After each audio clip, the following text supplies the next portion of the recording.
സംസ്ഥാനത്തെ പൊതുവിദ്യാഭ്യാസ രംഗത്ത് വളരെ പ്രധാനപ്പെട്ട ഒരു പദ്ധതിക്ക് തുടക്കം ഇടുകയാണ്. വീട്ടിലും സമൂഹത്തിലും കുട്ടികൾ നേരിടുന്ന അതിക്രമങ്ങളും പീഡനങ്ങളും കണ്ടെത്താനും അവർക്ക് സംരക്ഷണം നൽകുവാൻ ലക്ഷ്യമിട്ടുകൊണ്ടുള്ള ഒരു സമഗ്ര കർമ്മ പദ്ധതിയാണിത്. കഴിഞ്ഞ ദിവസം ആലപ്പുഴ ജില്ലയിലെ നൂറിനാട് അവിക്കാട്ടു കുളങ്കരയിലെ ഹിദായത്തുൽ ഇസ്ലാം LP സ്കൂളിലെ ഒരു 4ാം ക്ലാസ്സുകാരി നേരിടേണ്ടി വന്ന ദുരനുഭവം നമ്മുടെ എല്ലാം മനസാക്ഷിയെ ഞെട്ടിച്ച ഒന്നാണ്. സ്വന്തം രണ്ടാനമ്മയുടെയും അച്ഛൻ്റെയും പീഡനത്തെക്കുറിച്ച് അവൾ നോട്ട് പുസ്തകത്തിൽ കുറിച്ച് അധ്യാപികയുടെ ശ്രദ്ധയിൽപ്പെട്ടതാണ് ഈ സംഭവം പുറം ലോകം അറിഞ്ഞത്. കുട്ടികൾക്കെതിരായ അതിക്രമങ്ങൾ ഒരു കാരണവശാലും വച്ചു ഉറപ്പിക്കില്ല. ഈ വിഷയത്തിൽ സർക്കാർ അതീവ ഗൗരവത്തോടുകൂടിയാണ് ഇടപെടുന്നത്. കുട്ടിക്ക് ആവശ്യമായ എല്ലാ സംരക്ഷണവും സഹായവും സർക്കാർ ഉറപ്പുവരുത്തും.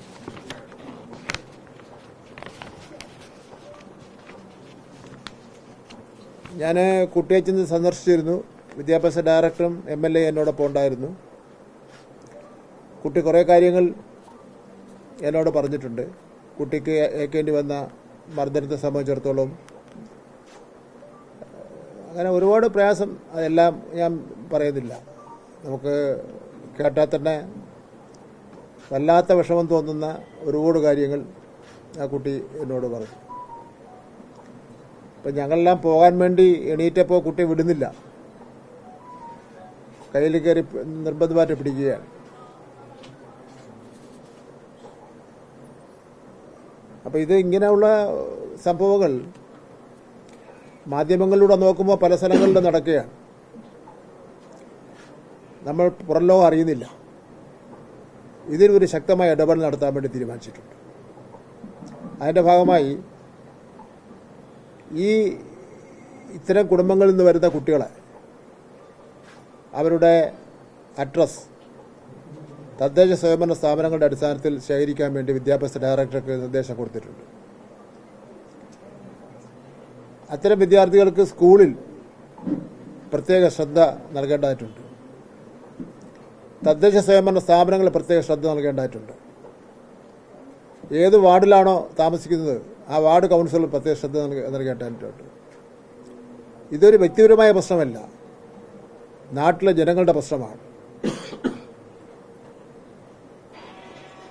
ലോകത്ത് പല കാര്യങ്ങളും നമ്മൾ വെറുക്കപ്പെടുകയും വിമർശിക്കപ്പെടുകയും ചെയ്യുന്ന രാജ്യങ്ങളിൽ പോലും കുട്ടികളുടെ ഈ കാര്യത്തിൽ അവർ കർശന നിലപാടാണ് സ്വീകരിക്കാറുള്ളത്.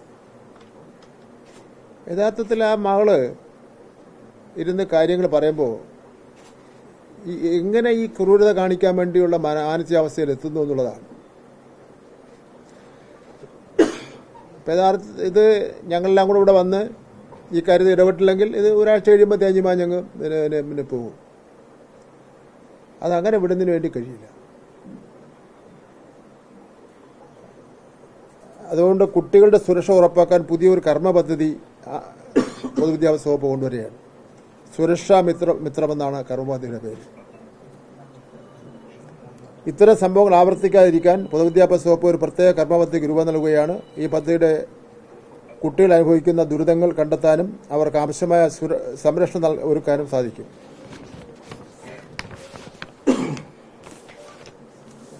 നമ്മൾ ഇത്തരം കാര്യങ്ങൾ ഇടപെടുമ്പോഴാണ് ഇത്തരം കാര്യങ്ങൾ ചെയ്തുകൊണ്ടിരിക്കുന്നവർ കുറച്ചെങ്കിലും പുറകോട്ട് മാറുന്നത്. അപ്പോൾ സമൂഹത്തിൽ ഇടപെടുന്നു, എനിക്ക് സമൂഹത്തിൽ ഇറങ്ങാൻ വേണ്ടി കഴിയില്ല എന്നുള്ളൊരവസ്ഥ ഉണ്ടാവേണ്ടതായിട്ടുണ്ട്. ഹെൽപ്പ് ബോക്സ് അതിൻ്റെ കോപ്പിയുടെ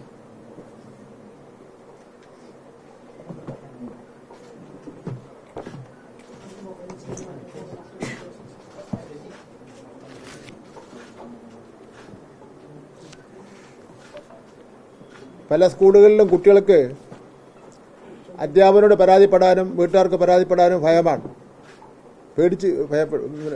ഭയമാണ്.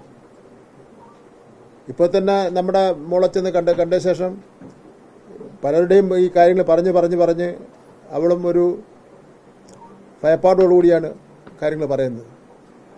അപ്പോൾ അത് ഇല്ലാതാക്കാൻ വേണ്ടി ഒരു ഹെൽപ്പ് ബോക്സ് ഹെഡ് മാസ്റ്റർമാരോ പ്രിൻസിപ്പാളന്മാരോ അവരുടെ മുറിയിൽ താക്കോൽ അവരുടെ കസ്റ്റഡിയിൽ വെച്ച് അവർ വയ്ക്കണം. അവിടെ ഏത് കുട്ടിക്കും അവൻ്റെ ഒരു പരാതി പേര് വച്ചോ പേര് വയ്ക്കാതെയോ അതിൽ ഇടുന്നതിന് വേണ്ടിയുള്ള അവകാശം ഉണ്ടായിരിക്കും.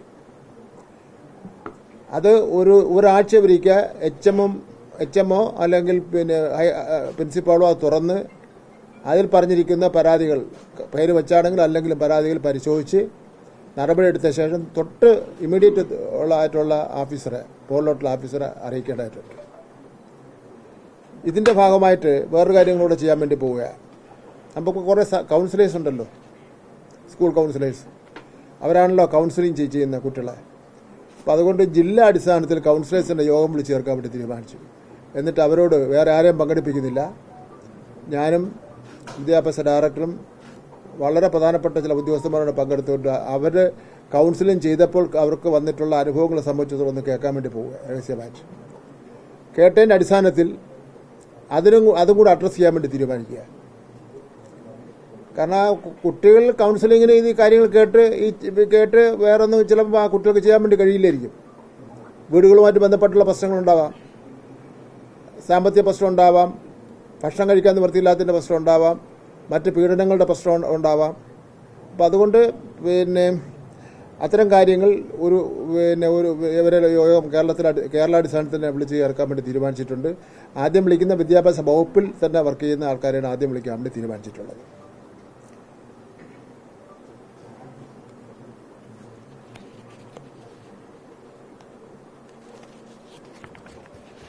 പിന്നെ വേറെ പ്രശ്നം, വളരെ ഗൗരവമുള്ള ഏതെങ്കിലും ഒരു വിഷയം ഒരു കുട്ടി, ആൺകുട്ടിയോ പെൺകുട്ടിയോ ചെന്ന് ഒരു ടീച്ചറിനോട് പറഞ്ഞാൽ അപൂർവം ടീച്ചർമാരെങ്കിലും ഇത് അവർ രഹസ്യമായിട്ട് വയ്ക്കുക, അവരാരോടും പറയുന്നില്ല. ഒരു കാര്യം ഞാൻ വ്യക്തമാക്കുകയാണ്, അത്തരം കാര്യങ്ങൾ കണ്ടുപിടിച്ചാൽ ആ ടീച്ചർ മറുപടി പറയാൻ ബാധ്യസ്ഥയായിരിക്കും. ആ മറുപടിയുടെ അടിസ്ഥാനത്തിൽ കർശന നിലപാട് ഗവൺമെൻറ് എടുക്കുമെന്നൊരു കാര്യം കൂടി പറയാൻ വേണ്ടി ഞാൻ ആഗ്രഹിക്കുകയാണ്.